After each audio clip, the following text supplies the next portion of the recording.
So I wanted to make another video responding to some more comments by Dr. James White. I did another video on universal atonement in 1 Timothy chapter 2, dealing specifically with 1 Timothy 2, verse 4, and some verses in 1 Timothy chapter 4, verses 9 and 10.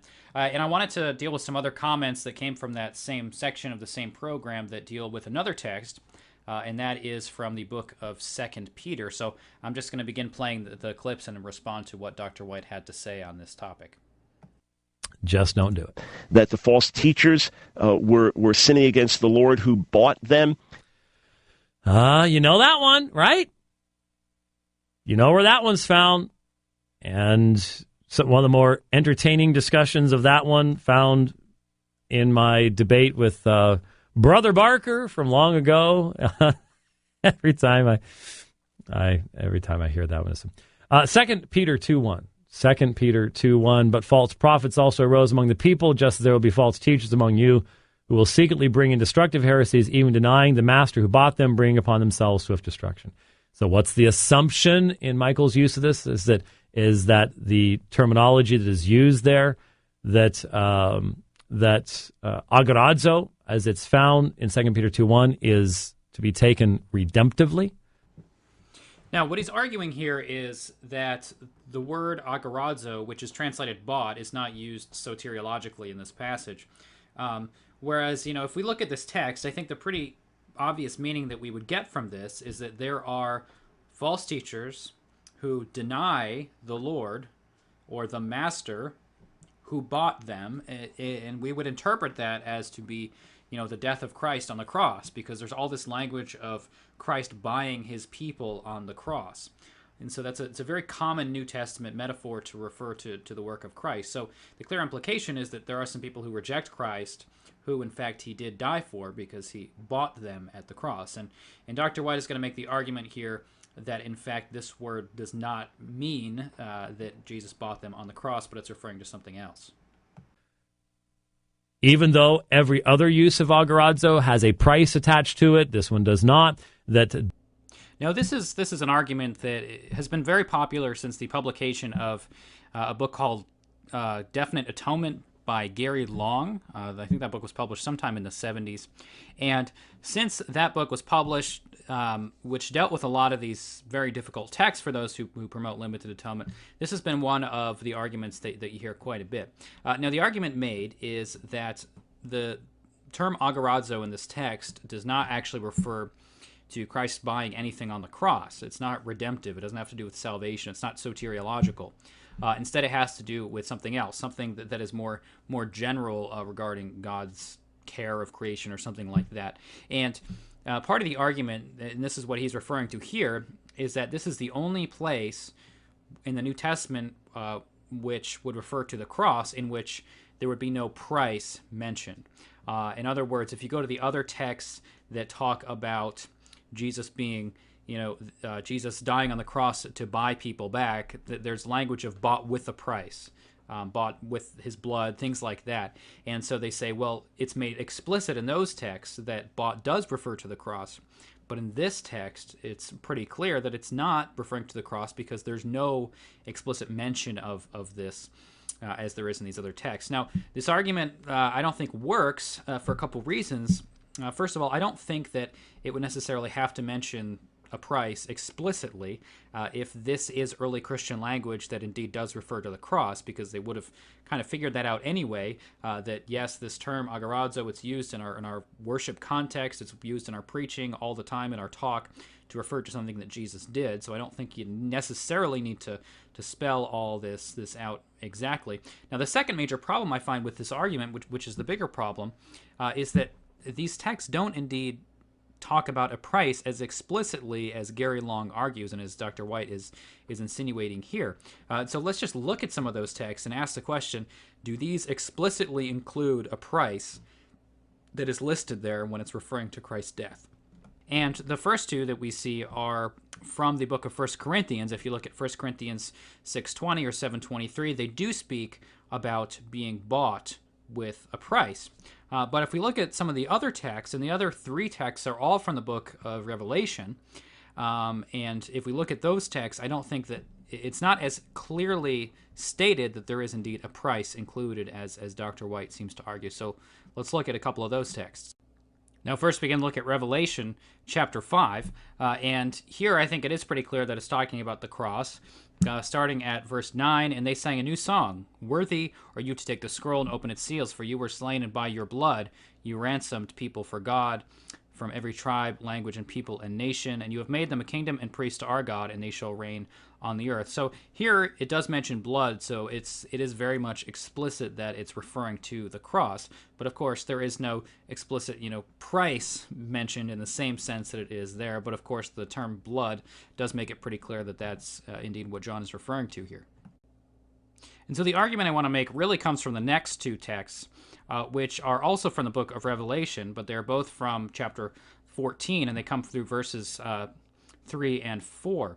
I'll just start reading at verse 2, where the sentence begins here. "And I heard a voice from heaven, like the roar of many waters, like the sound of loud thunder. The voice I heard was like the sound of harpists playing on their harps. And they were singing a new song before the throne and before the four living creatures, before the elders. No one could learn that song except the 144,000 who had been redeemed from the earth." There's the first use there, which is translated as redeemed. Notice, nothing mentioned about a price that is paid.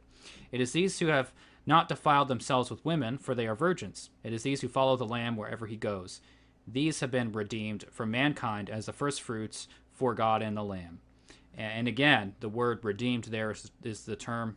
That's how it's translated, and there is no mention of a price here. There's no explicit mention of blood in this text either. So we do have, out of the 5 references in the New Testament which refer to the death of Christ, we have 2 of them which don't have anything explicit about blood or a price that needs to be paid. So if you're willing to say that these 2 are about the cross, and this term is basically always used to be about the cross, then certainly we can say that this is the meaning of the term in this text from 2 Peter as well, unless we have some very significant reason to take this in another manner, and I don't think that we do have any reason to do that. Despotain, the despotes, that is a soteriological use here, rather than the use found back in Deuteronomy chapter 32. Now, this is another argument that comes from Gary Long's work, and this is one of the arguments that I find a little more strange than some of the others, because the argument made is that there are terms in which the idea of master, despotes, despotain, can be used in a sense that is not soteriological. It can often be used just to refer to the Father, so many of the arguments say that this actually is referring to the Father but not to Jesus, because supposedly this term never refers to Jesus, but in the book of Jude it in fact does refer to Jesus, so that argument doesn't work. I've heard Dr. White make an argument similar to that in the past, but here he doesn't explicitly point that out, so I won't deal with that too in depth. But he says that he takes this idea from Deuteronomy chapter 32, and says, well, the term master there has to do with buying people in a sense that isn't soteriological. It doesn't have to do with eschatological salvation in the same sense that Christ's death does, I suppose. Now, there are a couple of big problems with this argument. First of all, the word used even in the Septuagint is not despotes, which is admitted by Long, but he still makes this argument anyway. So I don't know why you're going to some verse in the Old Testament where the Greek translation of the Old Testament uses a word that's kind of like, but not actually the same word that's used here. It's a very, very bizarre argument, and I don't know how you really do that consistently.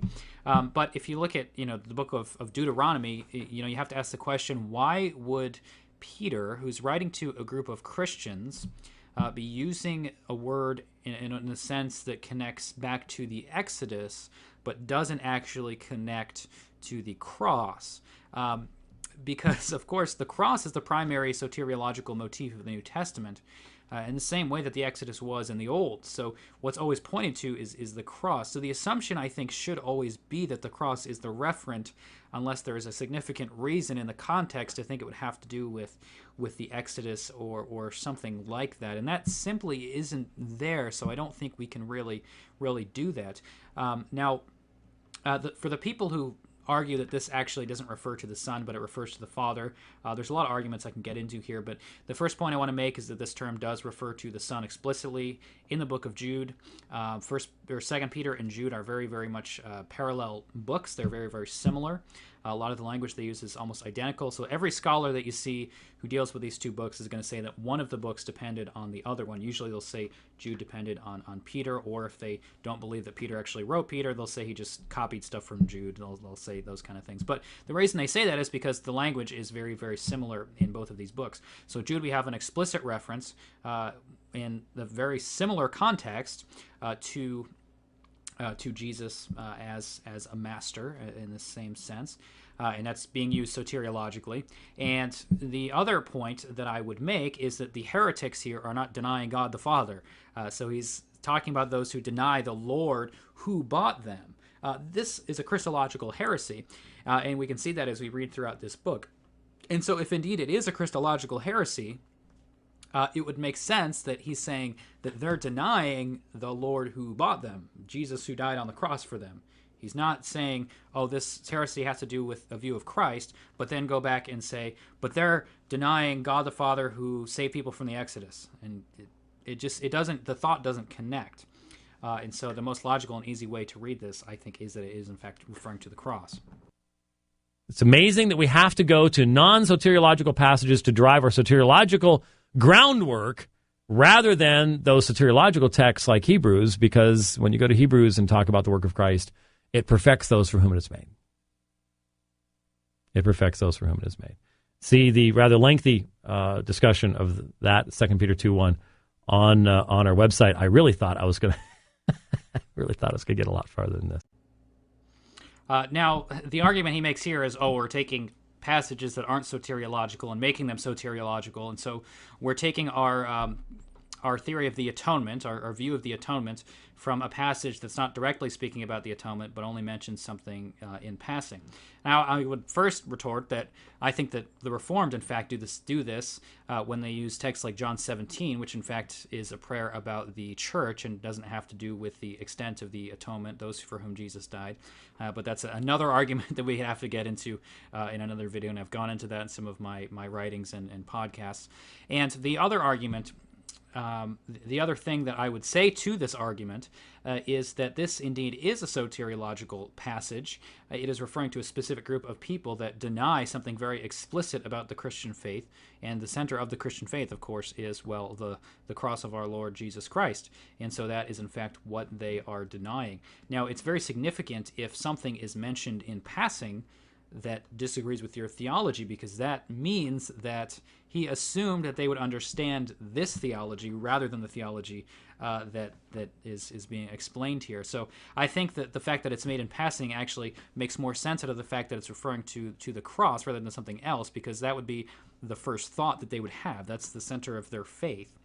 And I think that if it was something else, if this word was used in some other way, there would have to be something in the context for these people to even understand that in fact is what was being said here in this text. Now, Dr. White does have a fuller explanation of this at his website. I have responded to some of these arguments in my book that's coming out at some point. I don't know when, but I have dealt with some of these arguments, and he gets into this in more depth. But, of course, this is all I have time to get into in a YouTube video, and I do have more in-depth arguments if you want to look at the podcast and take a listen to those. You can go to justinsinner.com and go to the podcast page there. I've got a bunch of stuff on limited atonement if you are interested. So thanks for watching. God bless.